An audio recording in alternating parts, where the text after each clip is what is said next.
Hello student, कैसे हो आप सभी। उम्मीद करते हैं आप सभी ठीक होंगे। तो स्टूडेंट, आज के इस वीडियो में हम लोग पढ़ेंगे प्रेजेंट परफेक्ट टेंस। ठीक है, हम लोगों ने सिंपल प्रेजेंट टेंस और प्रेजेंट कंटिन्यूअस टेंस को कंप्लीट कर लिया है। आज हम लोग पढ़ेंगे प्रेजेंट परफेक्ट टेंस। तो आइए वीडियो को बिना देरी के शुरू करते हैं और समझते हैं कि प्रेजेंट परफेक्ट टेंस क्या होता है, इसका यूज कहाँ कहाँ कर सकते हैं। तो सबसे पहले यहाँ पे थंबनेल को देखेंगे।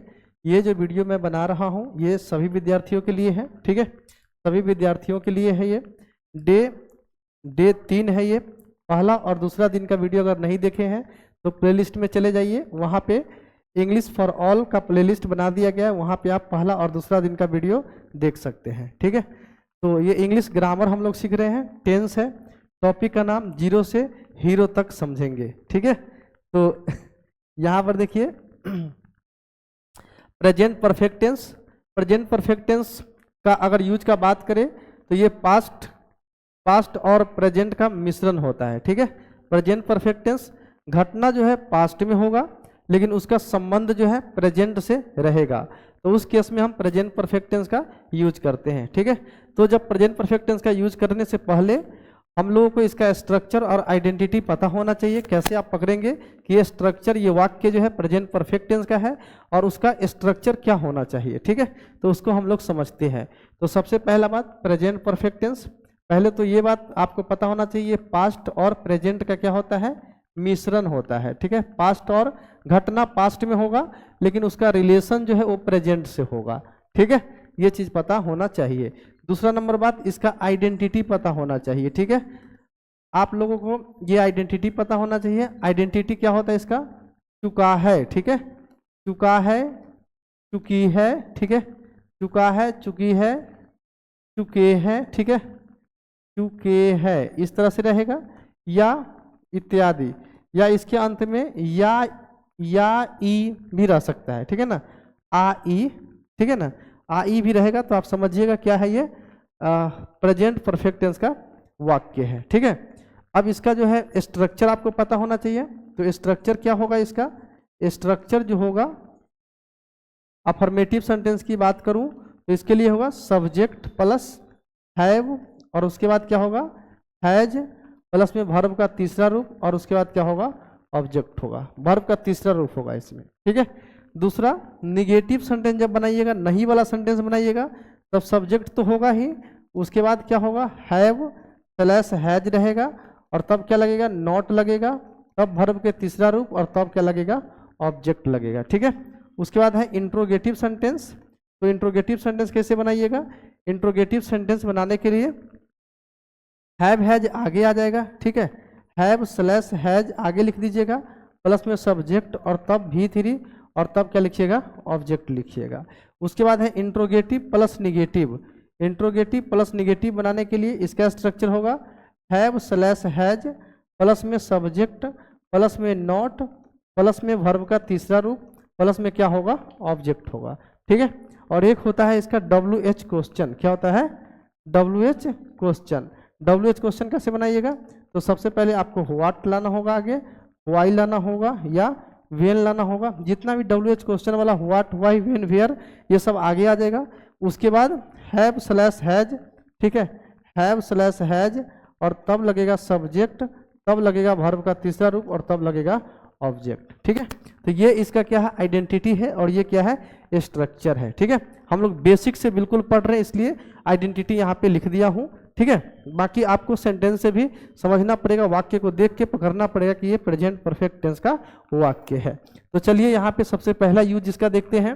पहला यूज क्या है, यह टेंस एक प्रकार से पास्ट और प्रेजेंट का मिश्रण होता है। ठीक है, प्रेजेंट परफेक्ट टेंस क्या होता है, ये तो बताया हूँ कि पास्ट और प्रेजेंट का क्या होता है, मिश्रण होता है। घटना पास्ट में होगा लेकिन उसका रिश्ता प्रेजेंट से होगा, समझ गए ना। तो यहाँ पर देखिए, इससे ऐसे कार्य व्यापार का बोध होता है जो भूतकाल में हुआ, हाल में, नजदीक में, हाल ही का घटना हो, नजदीक में, या अभी अभी कुछ देर पहले, जैसे मैंने खा लिया तो अभी मतलब कि जस्ट खाया हूँ, है ना, खा के हाथ धोया हूँ, बस उसी को तो बोलते हैं कि मैंने खा लिया, है ना, बोलते हैं ना। तो यह तो मतलब कि हाल ही में हो, अभी कुछ देर पहले, या इतने दिन पहले जिसका कोई लेखा जोखा नहीं हो, पता नहीं हो कि कब हुआ था। ठीक है, उसके लिए यूज होता है।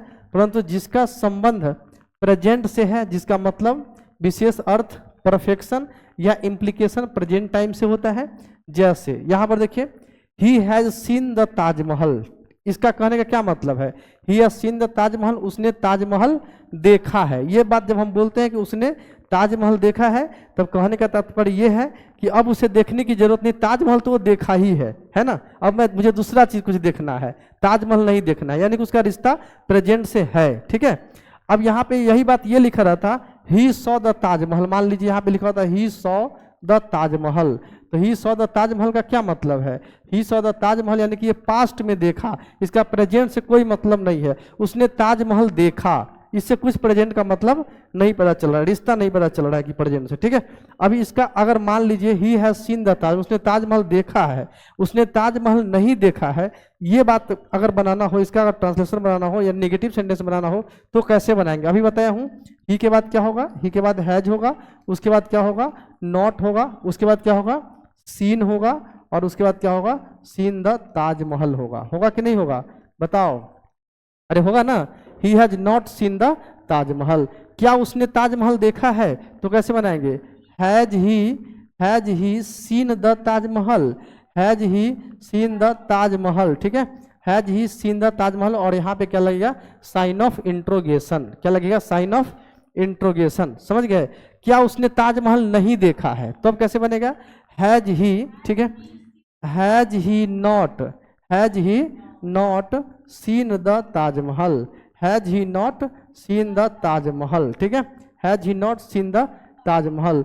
क्या उसने ताजमहल नहीं देखा है? इंट्रोगेटिव प्लस नेगेटिव है ना, तो हैज ही नॉट हो जाएगा, है ना।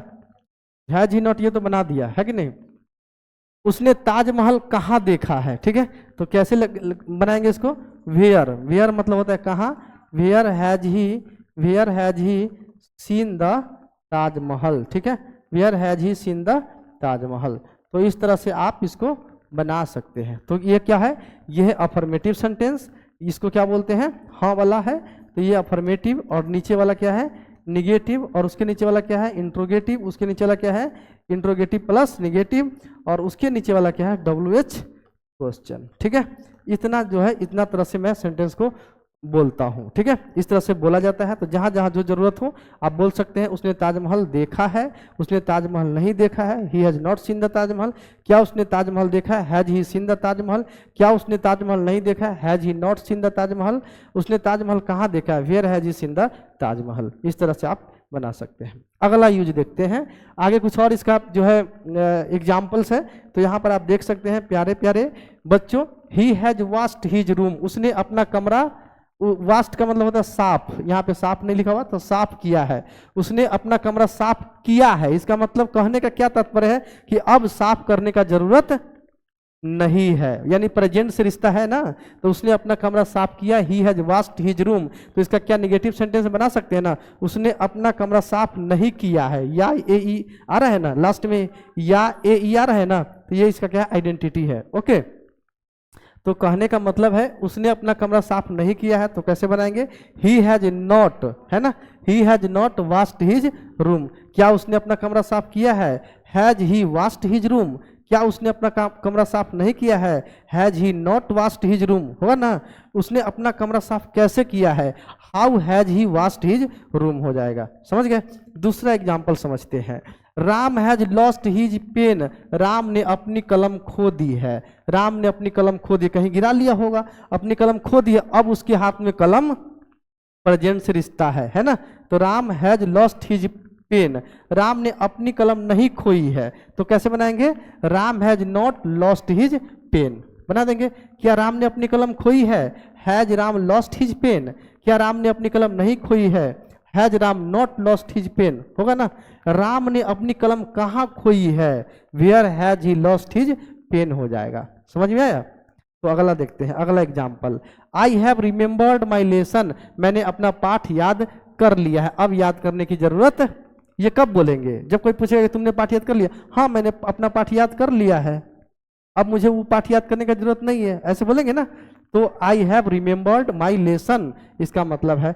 अब यहाँ पर देखिएगा, इसका निगेटिव सेंटेंस बना कैसे बनाएंगे? I have not remembered my lesson, have I remembered my lesson. क्या मैंने अपना पाठ याद कर लिया है? क्या मैंने अपना पाठ याद नहीं किया है?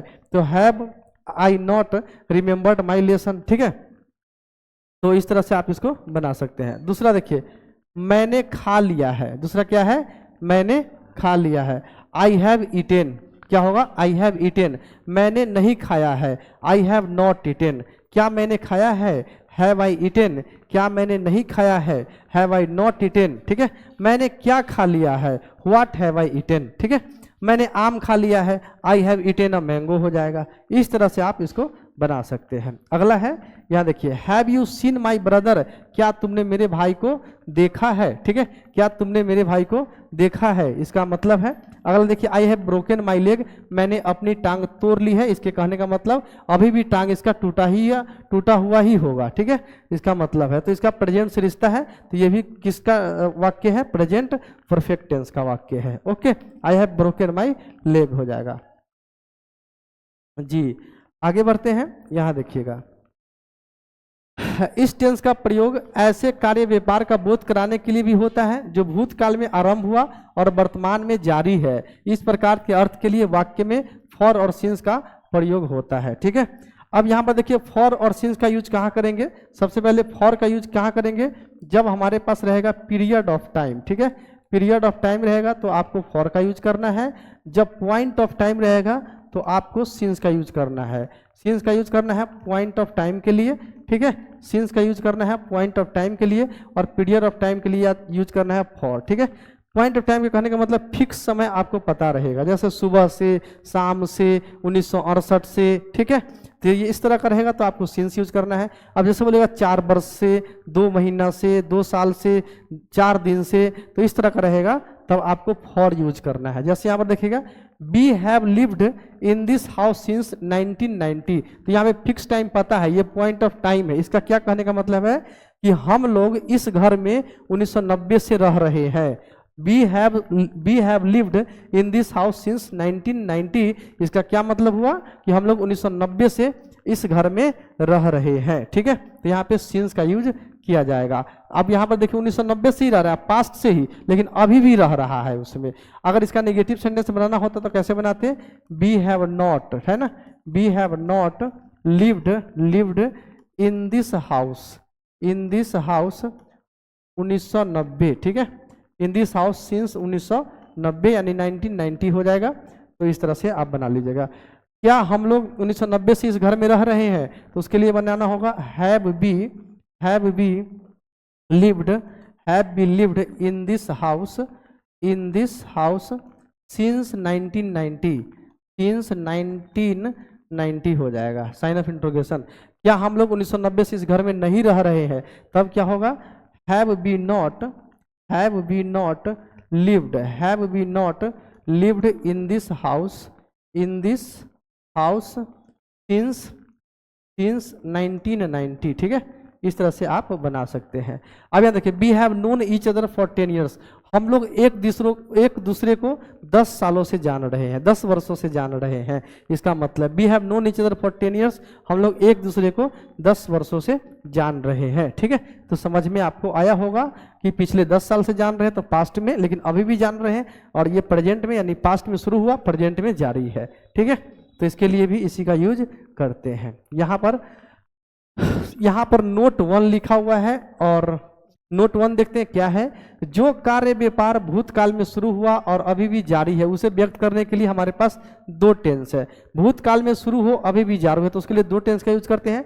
पहला है प्रेजेंट परफेक्ट टेंस और दूसरा है प्रेजेंट परफेक्ट कंटिन्यूअस टेंस, ठीक है। तो इसका नोट कहने का मतलब यह है कि जिस टेंस का हम कंटिन्यूअस नहीं कर सकते, जिसका कंटिन्यूअस में नहीं बदल सकते, उसके लिए प्रेजेंट परफेक्ट टेंस ही उपयुक्त होगा, ठीक है, यूज के लिए अच्छा रहेगा। यही इसका कहने का मतलब है। जैसे present perfect tense, present perfect continuous tense 2 चीज है।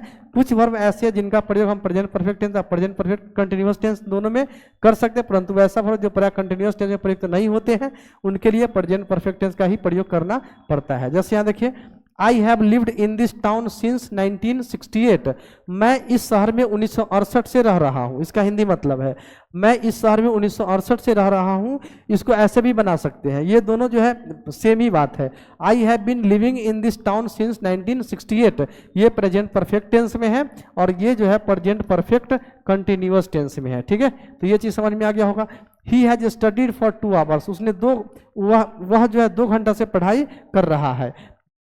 तो ये है प्रेजेंट परफेक्ट टेंस में, और इसको ऐसे ही बना सकते हैं he has been studying for 2 hours, ये जो है प्रेजेंट परफेक्ट कंटिन्यूअस टेंस में। इस दोनों का मतलब बराबर ही है। ठीक है, अब यहाँ देखिएगा I have been knowing him for 10 years. अब नो का जो है कंटिन्यूअस नहीं होता, नोइंग नहीं होता है। ठीक है, नो का नो ही रहता है, नोइंग नहीं होता, नोइंग नहीं होता, इसलिए यहाँ पे I have been knowing him for 10 years, ये क्या है, इनकरेक्ट है, ये गलत है। Okay, I have known him, अब इसके लिए जो है यही टेंस यूज के लिए अच्छा होगा, प्रेजेंट परफेक्ट टेंस, इसलिए यहाँ पे लिखा है I have known him for 10 years, मैं उसे 10 सालों से जानता हूँ। ठीक है, मैं उसे 10 सालों से जानता हूँ, इसका मतलब है। इसका नेगेटिव और इंट्रोगेटिव कैसे करना है ये तो मैं सिखा चुका हूँ। आई have known him for 10 years, I have not known him for 10 years, have I known him for 10 years, have I not known him for 10 years, इस तरह से आप बना सकते हैं। ओके, समझ में आपको ये चीज़ आया होगा। ठीक है, जिसका हिंदी मतलब मैं बता रहा हूँ उसको आप नोट कर लीजिए अपने कॉपी में। अब यहाँ पर देखिए नोट दूसरा है, इस टेंस के साथ क्या क्या यूज कर सकते हैं वो चीज़ है इसमें। ठीक है,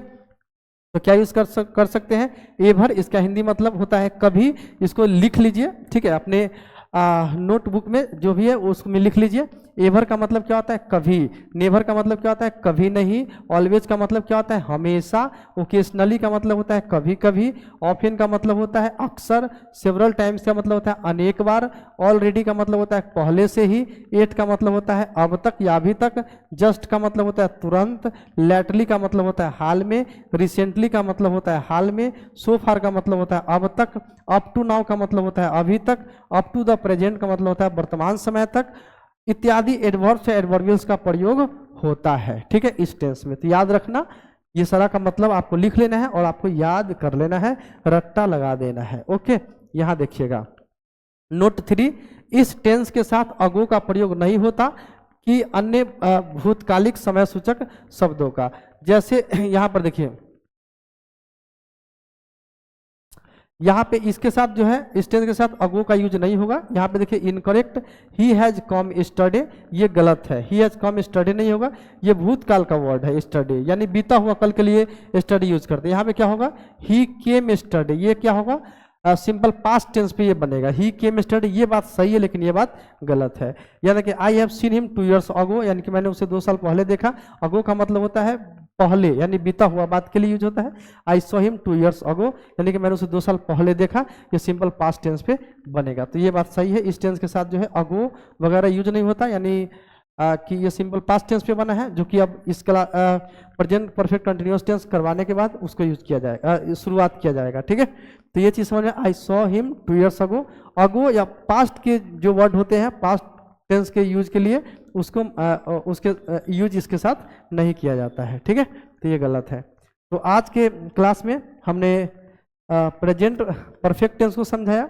कैसी लगी वीडियो कमेंट करके जरूर बताइए। वीडियो अच्छी लगी हो तो वीडियो को लाइक, चैनल को सब्सक्राइब कर लीजिए ताकि इस तरह का वीडियो आपसे मिस नहीं हो। वीडियो देखने के लिए बहुत बहुत धन्यवाद। Thank you for watching my video. Thank you very much.